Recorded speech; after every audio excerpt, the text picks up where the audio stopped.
Sir,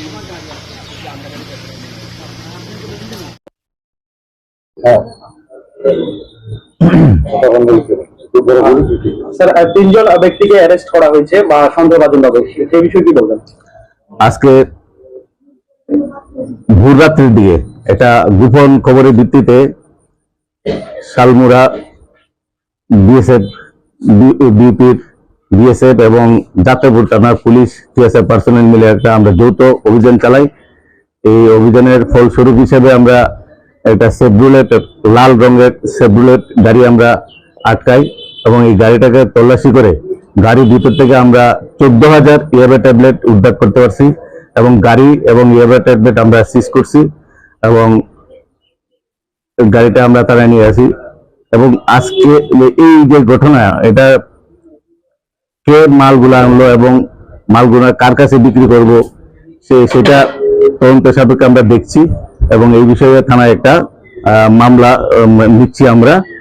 এবং এই ঘটনার আমরা তদন্ত করতে গিয়ে সেটা আমরা 3জন সাসপেক্টেড সন্দেহজনক 3জনকে আমরা আটকাতে সক্ষম হয়েছি এবং এদেরকে জিজ্ঞাসাবাদ চলছে। এদের একজনের নাম সরফরাজ আহমেদ, একজন জুবের, আরেকজন হলো নজরুল ইসলাম। এরা 3জন তারা 3জনই বহিরাজ্যে।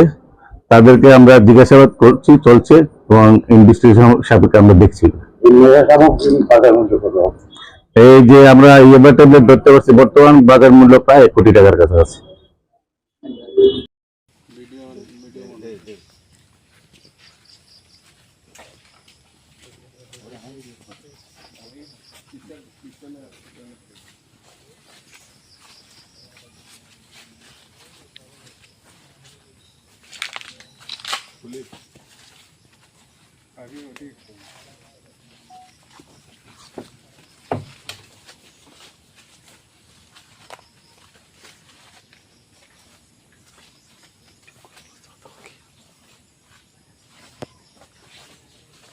সবাই বিক্রি করতে লাগবে না, দুজনে বিক্রি করলে না।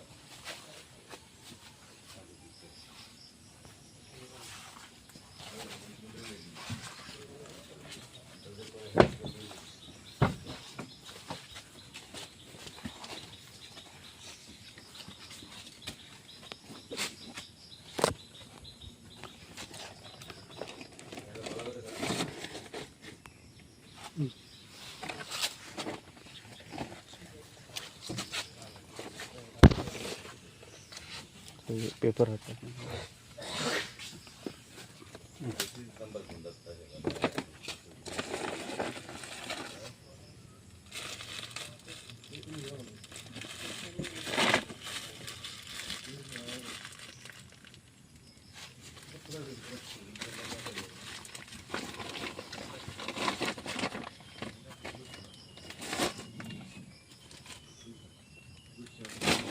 डेढ़ पैकेट